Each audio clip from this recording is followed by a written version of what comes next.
الحمد لله نحمده ونصلي على رسوله الكريم أما بعد أعوذ بالله من الشيطان الرجيم بسم الله الرحمن الرحيم إنك لعلى خلق عظيم سبحان ربك رب العزة عما يصفون والسلام على المرسلين والحمد لله رب العالمین۔ نبی کریم صلی اللہ علیہ وسلم کے خلق عظیم، آپ کے اخلاق، آپ کے کردار اور کریکٹر، آپ کے اخلاق کے متعلق آپ حضرات کے سامنے چند باتیں گزارش کروں گا۔ اللہ تبارک و تعالی سے دعا کرے کہ اللہ تبارک و تعالی مجھے صحیح کہنے اور ان سب باتوں پر ہم تمام کو عمل کرنے کے توفیق نصیب فرمائے۔ برادران اسلام، نبی کریم صلی اللہ علیہ وسلم اپنی شان اور مرتبہ و مقام کے لحاظ سے تمام انبیاء سابقین میں ممتاز ہیں۔ چنانچہ اللہ تعالیٰ نے قرآن کریم میں آپ کو خلق عظیم کا مظہر قرار دیا ہے۔ اسے فرمایا انک لعلی خلق عظیم، کہ بلا شبہ آپ بڑے ہی صاحب اخلاق ہیں۔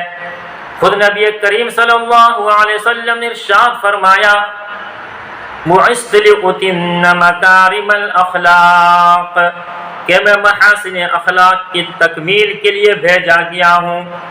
اور ایک روایت میں اللہ کے پاک پیغمبر علیہ السلام ارشاد فرماتے ہیں بعثت لأکمل محاسن الافعال، کہ مجھے اچھے کاموں کو مکمل کرنے کے لیے بھیجا گیا ہے۔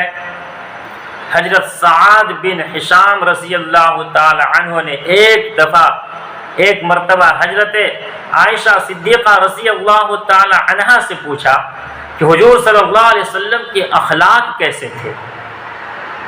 حضرت عائشہ رضی اللہ تعالی عنہ نے فرمایا کیا آپ قرآن نہیں پڑھتے؟ کیا آپ نے قرآن نہیں پڑھا؟ کیا آپ نبی پاک علیہ السلام کے اخلاق کے متعلق ہم سے سوال کرتے ہو؟ کیا آپ نے قرآن نہیں پڑھا ہے؟ حضرت سعد رضی اللہ تعالی عنہ عرض کیا ہاں پڑھا تو ہے۔ یہ سن کر حضرت عائشہ رضی اللہ تعالی عنہ نے فرمایا کأنک خلقہ القرآن، کہ نبی کریم صلی اللہ علیہ وسلم کا خلق قرآن ہے، یعنی سراپا رشد و ہدایت۔ قرآن میں جس قدر محاسن افعال و محامد اخلاق موجود ہے، سب سرور کائنات صلی اللہ علیہ وسلم کے ذات میں بدرجہ اتم موجود تھی۔ حضرت عائشہ رضی اللہ تعالی عنہ کا مطلب بھی یہی تھا کہ سارا قرآن آپ صلی اللہ علیہ وسلم کے اخلاق ہے۔ حضرات گرامی، صاحب اخلاق ہونے کے لیے بہت سے خصوصیات کی ضرورت پڑتی ہے، بہت سے نیک خصلتوں کی ضرورت ہے۔ اخلاق کے معیار پر پورا اترنے کے لیے دو چیزوں کو ہونا لازم اور ضروری ہے۔ سب سے پہلا چیز ہے حلم اور دوسری چیز ہے سخاوت۔ ان خوبیوں کے بغیر اخلاق کی تکمیل نہیں ہو سکتی ہے۔ مصیبت اور تکلیف میں خود پر قابو پانا، مصیبت اور تکلیف میں خود پر قابو پانا اور متاثر نہ ہونے دینا صبر کہلاتا ہے، جبکہ غصہ و ملال کو بردباری سے برداشت کرنے کا نام حلم کہلاتا ہے۔ اللہ رب العزت نے حضور صلی اللہ علیہ وسلم کو منصب نبوت اور دعوت تبلیغ کی مشق میں کامیابی و کامرانی سے ہمکنار کرنے کے لیے صبر اور حلم، عفو و درگزر کی دولت سے نوازتے ہیں۔ یہ تمام چیزیں آقائے تاجدار صلی اللہ علیہ وسلم کو عطا کی گئی۔ ام المؤمنین حضرت عائشہ صدیقہ رضی اللہ تعالی عنہ فرماتی ہے کہ نبی کریم صلی اللہ علیہ وسلم کبھی اپنی ذات کے لیے غصہ نہیں آیا، کہ نبی کریم صلی اللہ علیہ وسلم کو کبھی اپنی ذات کے لیے غصہ نہیں آیا اور نہ ہی آپ نے اپنے نفس کے لیے کسی سے بدلہ لیا۔ ایک مرتبہ ابو جہل محفل سجائے بیٹھا تھا، جناب رسالت میں آپ صلی اللہ علیہ وسلم ادھر آ نکلے۔ آپ صلی اللہ علیہ وسلم نے اپنے چچا کو اسلام کی دعوت دی، لیکن ابو جہل بدتمیزی پر اتر آیا۔ اس نے نہ صرف گالیاں دی بلکہ سرور دو عالم صلی اللہ علیہ وسلم پر تشدد بھی کیا۔ آپ صلی اللہ علیہ وسلم کے سر مبارک زخمی ہو گیا، خون بہنے لگا۔ نبی کریم صلی اللہ علیہ وسلم کبیدہ خاطر ہو کر روتے ہوئے گھر واپس آئے۔ حضرت حمزہ رضی اللہ تعالی عنہ کے خادمہ نے سارا منظر اپنے آنکھوں سے دیکھا تھا، اسی لیے سارا واقعہ حضرت حمزہ رضی اللہ تعالی عنہ کا اہلیہ کو کہہ سنایا۔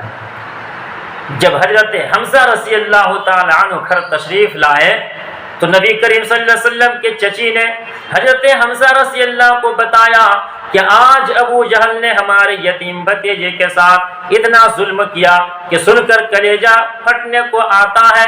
حضرت حمزہ نے کمان اٹھائی اور ابو جہل کی خبر لینے دوڑ پڑے۔ حرم پاک میں پہنچ کر حضرت حمزہ نے ابو جہل کی گردن پر کمان ماری، اس زور سے ماری کہ لہو لہان کر دیا۔ آپ رضی اللہ عنہ نے فرمایا کہ کیا تو نے ہمارے مرحوم بھائی کے فرزند کو لوارث سمجھا ہے؟ خبردار، حمزہ اس کا حمایتی ہے۔ ابو جہل سے انتقام لینے کے بعد حضرت حمزہ رضی اللہ تعالی عنہ نبی کریم صلی اللہ علیہ وسلم کی خدمت میں حاضر ہوتے۔ نبی کریم صلی اللہ علیہ وسلم کے پاس پہنچے، چچا کو دیکھا تو اشکوں کے پیمانے چھلک پڑے اور فرمایا چچا دنیا میں آیا تو باپ کے سایہ سے محروم ہوا تھا، ابھی بچپن ہی تھا کہ ماں کی ممتا ساتھ چھوڑ گئی۔ جب سن شعور کو پہنچا تو دادا انتقال کر گئے۔ اب اپنی قوم دشمن ہو گئی ہے، کل تک پیار کرنے والے آج خون کے پیاسے ہو رہے ہیں۔ حضرت حمزہ رضی اللہ تعالی عنہ نے بولے کہ بھتیجا غم نہ کرو، جس مردود ابو جہل نے آپ کا سر زخمی کیا تھا میں اس کا بھی سر پھوڑ کر کے آیا ہوں، اب تو خوش ہو جا، میں نے بدلہ لے کر کے حساب برابر کر دیا ہے۔ سرور دو عالم صلی اللہ علیہ وسلم نے فرمایا چچا میں آپ کے اس اقدام سے قطعاً خوش نہیں ہوں۔ حضرت حمزہ رضی اللہ بولے کہ آپ کی خوشی کس بات میں ہے؟ سرور کائنات صلی اللہ علیہ وسلم بولے کہ میں اس دنیا میں سراپا رحمت و کرم بن کر کے آیا ہوں، انتقام لینے کے لیے نہیں آیا۔ میری خوشی اس میں ہے کہ آپ کفر و شرک کے اندھیروں سے نکل کر ایمان کی اجالے میں آ جائے۔ میرے خون کا بدلہ کسی سے نہ لیجیے بلکہ اس کا بدلہ لا الہ الا اللہ محمد رسول اللہ کی دولت سے سرفراز ہوتے ہیں۔ نبی کریم صلی اللہ علیہ وسلم کے سچے جذبات کو دیکھ کر حضرت حمزہ رضی اللہ تعالیٰ عنہ نے کلمہ پڑھ لیا، اشہد ان لا الہ الا اللہ واشہد ان محمدا عبدہ ورسولہ، اور کلمہ پڑھ کر کے مسلمان ہو گئے۔ الحمدللہ نبی کریم صلی اللہ علیہ وسلم کا اخلاق اتنا عظیم تھا کہ اپنی تکلیف کے بدلہ دشمن کی تکلیف کو پسند نہ فرمایا، البتہ اس بات کو اولیت دی کہ کسی کی آخرت سنور جائے اور وہ جنت کا حقدار ٹھہرے۔ ادھر ابو جہل نے سرور کائنات صلی اللہ علیہ وسلم کا عرصہ حیات تنگ کر رکھنے میں کوئی دقیقہ برداشت نہ کیا۔ آقا نامدار صلی اللہ علیہ وسلم کی مقبولیت اور اسلام کی حقانیت اس سے ہر وقت پریشان رکھتی۔ ایک بار ابو جہل نے فخر دو عالم صلی اللہ علیہ وسلم کو ختم کرنے کی نعوذ باللہ ایک تدبیر سوچی۔ اس نے ایک گہرا کنواں کھودا، اس کے منہ پر کھجور کے پتے ٹہنیاں رکھ دی اور پھر اوپر سے مٹی ڈال کر زمین کو برابر کر دیا اور خود بیمار بن بیٹھا، یعنی بیمار بننے کا بہانہ بنا لیا کہ بیمار میں ہو گیا، کیونکہ رسول اکرم صلی اللہ علیہ وسلم جب اس کی عیادت کے لیے آئے تو وہ اس گڑھے میں گر جائے، اعوذ باللہ من ذالک۔ کیونکہ ابو جہل کو نبی کریم صلی اللہ علیہ وسلم مکارم اخلاق کا بخوبی علم تھا کہ اس کی عیادت کے لیے وہ ضرور تشریف لائیں گے۔ چنانچہ جب سرور کائنات صلی اللہ علیہ وسلم نے اپنے چچا کی تیمارداری کے لیے اس کنویں کے قریب پہنچا، اس کنویں کے قریب پہنچے تو حضرت جبرائیل علیہ السلام تشریف لائے اور سرور کائنات صلی اللہ علیہ وسلم کو حقیقت حال سے آگاہ کیا اور آگے جانے سے منع کر دیا۔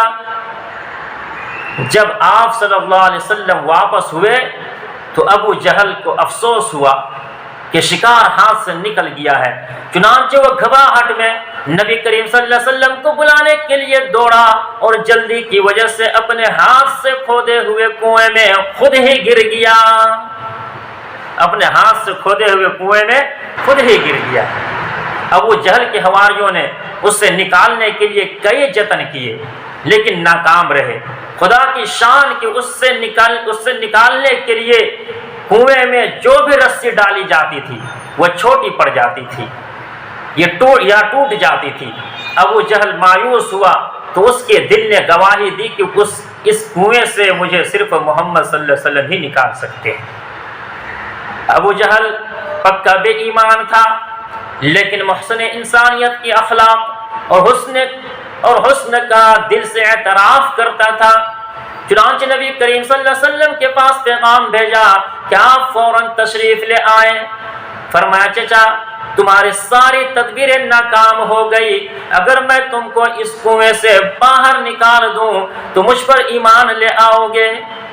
ابو جہل نے کہا کہ ضرور، آپ کا حکم پڑھ لوں گا، آپ میری مشکل آسان کر دیں۔ روایت میں ہے کہ نبی کریم صلی اللہ علیہ وسلم نے اپنا دست مبارک کنویں میں ڈالا جو ابو جہل کے ہاتھوں تک پہنچ گیا۔ ابو جہل حیران رہ گیا، یہ تو معمولی کنواں تھا، اگر ابو جہل تحت السراء کی بستیوں میں بھی ہوتا تو آپ صلی اللہ علیہ وسلم کے دست نبوت وہاں بھی پہنچ جاتا۔ ابو جہل کو سرور کائنات صلی اللہ علیہ وسلم نے باہر نکالا۔ فرمایا چچا جس طرح میں نے آپ کو اس کنویں سے باہر نکالا اسی طرح میں آپ کو فسق و فجور اور جہنم کے گڑھے سے بھی باہر نکالنا چاہتا ہوں۔ ایک خدا کی ذات پر ایمان لا کر دوزخ کی آگ سے بچ جاؤ۔ چچا پڑھ لا الہ الا اللہ، کامیاب ہو جاؤ گے اور میرے آغوش رسالت میں آ جاؤ۔ لیکن بدبخت بولا بھتیجے تیرے جادوگر ہونے کا پہلے سے مجھے شک تھا، اب یقین ہو گیا کہ تو بہت بڑا جادوگر ہے۔ اور پھر ابو جہل نے ایمان قبول نہیں کیا۔ اللہ تبارک و تعالی ہم سب کو نبی پاک علیہ الصلوۃ والسلام کی اخلاق حسنہ کے مطابق زندگی گزارنے کے توفیق نصیب فرمائے، آمین۔ وآخر دعوانا ان الحمد للہ رب العالمین، فقط والسلام۔